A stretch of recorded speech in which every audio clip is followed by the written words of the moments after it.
Roh leluhur tak mungkin merasuki raga orang yang masih hidup. Ini adalah akidah, kepercayaan, keimanan setiap umat Islam. Karena ini adalah ajaran di dalam agama Islam. Tak mungkin roh-rohnya para leluhur itu merasuki ke dalam raganya orang yang masih hidup. Itu tidak mungkin sama sekali. Assalamualaikum warahmatullahi wabarakatuh. Bismillah walhamdulillah wassalatu wassalamu ala rasulillah Sayyidina wa maulana Muhammadin ibn Abdillah wa ala alihi wa sahbihi wa mawalah wa la hawla wa la quwwata illa billah amma ba'd. Saudaraku kaum muslimin wal muslimat rahimakumullah, wabil khusus saudara-saudara kami para pecinta dan subscriber channel YouTube Al-Mu'allim Center dimanapun berada, yang tidak lupa dan tidak bosan-bosannya senantiasa kami doakan semoga Allah Azza wa Jalla memberikan kesehatan, sehat walafiat lahir dan batin. Semoga Allah Jalla Jalaluh memberikan rezeki yang melimpah ruah, harta yang barokah, menjadikan anak-anaknya anak-anak yang soleh dan solihah, dzurriyyahnya dzurriyyah yang thayyibah, hidupnya sukses, bahagia dan selamat di dunia dan di akhirat. Amin amin Allahumma amin. Saudaraku kaum muslimin wal muslimat rahimakumullah, salah satu akidah, kepercayaan, keimanan yang harus kita ketahui adalah bahwa setiap manusia itu telah diberikan roh oleh Allah Azza wa Jalla. Setiap manusia yang hidup pasti ada rohnya. Roh dalam bahasa Arab ruh, ruhun, roh wa wuha, dibaca ruhun. Bahasa Indonesia sering disebut roh. Roh ini adalah makhluk yang paling halus yang dimiliki oleh manusia. Lebih halus daripada jin, lebih halus daripada iblis. Rohnya manusia, nyawanya manusia itu lebih halus dari seluruh makhluknya Allah yang paling halus. Mengapa? Jika rohnya manusia itu kasar, bisa ditangkap oleh jin, ya jin-jin itu bisa mencabut rohnya manusia. Jadi roh manusia itu lebih halus daripada iblis sekalipun. Kalau seandainya roh manusia itu lebih kasar daripada iblis, ya mungkin iblislah yang sembarangan akan mencabut rohnya manusia. Tetapi roh manusia memang lebih halus. Hanya satu makhluknya Allah yang diberikan kekuatan untuk mampu menangkap rohnya manusia, yaitu malaikat Israel. Malaikat maut, malaikat Israel lah yang telah diberikan oleh Allah kekuatan khusus agar dia mampu untuk mencabut rohnya manusia, mampu mencabut nyawanya manusia. Kemudian kepercayaan, akidah yang harus kita ketahui adalah roh manusia itu tidak mungkin bisa merasuki ke dalam jasadnya orang lain. Nggak mungkin. Baik orangnya itu masih hidup atau orangnya sudah mati.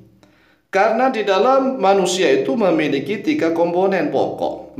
Setiap manusia memiliki 3 komponen pokok. Yang pertama disebut raga. Yang kedua, penggeraknya disebut sukma atau jiwa. Kemudian faktor yang menghidupkan disebut roh. Roh itu dalam bahasa Arab, bahasa Indonesianya adalah nyawa. Ada raga, ada sukma, dan ada nyawa. Apabila roh manusia sudah lepas dari tubuhnya, baik rohnya orang kafir maupun orang mukmin, semuanya berada di alam barzakh. Di alam barzakh. Alam barzakh itu alam antara. Artinya alam yang berada di antara alam akhirat dan juga berada di antara alam dunia. Itulah alam barzakh. Nah, alam barzakh itu belum masuk ke akhirat, belum.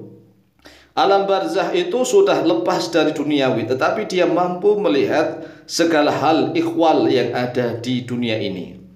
Oleh sebab itulah, sekali lagi, tidak mungkin apabila roh manusia yang sudah wafat itu bisa merasuki ke dalam raga manusia yang masih hidup. Itu tidak mungkin sama sekali, nggak mungkin. Karena tidak mungkin di dalam raga manusia ada 2 roh yang berbeda. Nggak mungkin. Di dalam jasad manusia ada 2 nyawa yang berbeda. Itu nggak mungkin sama sekali. Adapun apabila ada orang yang mengaku dirasuki oleh roh-rohnya leluhur, itu bukan roh, tetapi adalah setan-setan dari golongan jin yang mengaku-ngaku sebagai roh atau arwahnya para leluhur. Jadi itu tipuan iblis, tipuan setan. Jadi hanya setan dan iblislah yang mampu mengaku-ngaku sebagai rohnya leluhur. Aku adalah rohnya leluhur fulan.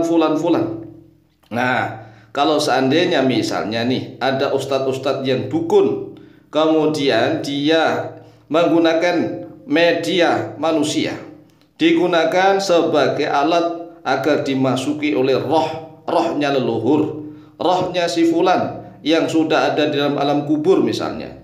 Kemudian dia masuk ke dalam jasad manusia yang masih hidup, ngaku bahwa dia adalah rohnya si fulan atau si fulan. Itu enggak benar sama sekali. Tidak benar sama sekali. Itu dusta, bohong, penipu. Mengapa? Karena memang tidak mungkin di dalam raga manusia yang masih hidup bisa dimasuki oleh dua nyawa yang berbeda, dua roh yang berbeda. Tetapi kalau setan dari golongan jin bisa masuk ke dalam raga manusia. Jadi inilah penjelasan di dalam akidah Islamiyah yang setiap orang Islam harus tahu nih. Jadi kalau seandainya misalnya nih suku manapun, golongan manapun, bahkan orang-orang yang mengaku ustadz sekalipun, yang mengatakan atau mengaku dia dirasuki oleh roh-rohnya leluhur misalnya, atau dia mampu untuk memasukkan rohnya leluhur ke dalam jasad seseorang, itu adalah bohong, dusta, penipu belaka. Yang masuk itu adalah golongan jin. Yang namanya jin, golongan setan laknatullah alaih, dia bebas ngaku apa saja, bebas, tetapi dia menipu, penipu, pendusta, pembohong, dajjal laknatullah alaih. Para ulama di dalam kitab-kitab mereka sudah menjelaskan seperti ini. I'lam rahimakallah, ketahuilah oleh engkau, anna arwahal amwati ahya'un fi alamil barzakh, bahwa sesungguhnya roh-rohnya orang yang sudah mati, ahya'un yaitu hidup. Jadi yang mati hanyalah raganya saja. Yang mati itu hanya raga, sedangkan rohnya atau nyawanya ahya'un yaitu hidup.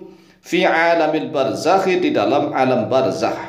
Sawa'un akanu mu'minina am kafirin, yaitu sama saja apakah mereka itu orang-orang mukmin ataukah orang-orang kafir. Qala Allah Azza wa Jalla, telah berfirman oleh Allah Azza wa Jalla di dalam surat Ali Imran ayat yang ke-169. A'udzu billahi minasyaitonir rajim. Bismillahirrahmanirrahim. Wala tahsabanna alladziina qutilu fi sabilillahi amwata bal ahya'un 'inda rabbihim yurzaqun. Yang artinya secara makna bebas adalah janganlah sekali-kali kalian mengira bahwa orang-orang yang gugur di jalan Allah itu sebagai orang yang mati, tetapi mereka itu hidup, roh-roh mereka hidup. Inda rabbihim yurzaqun, di sisi Tuhan mereka mendapatkan rizki. Orang-orang yang soleh, orang-orang yang mati syahid mendapatkan rizki dari Allah, sedangkan orang-orang kafir mendapatkan siksaan dari Allah. Sama-sama hidup di alam barzah. Wala yumkinu li arwahil amwati ad-dukhulu fi ajsadil ahya, dan tidak mungkin bagi rohnya orang-orang yang telah mati, nenek moyang atau leluhur, nggak mungkin masuk di dalam jasadnya orang-orang yang masih hidup.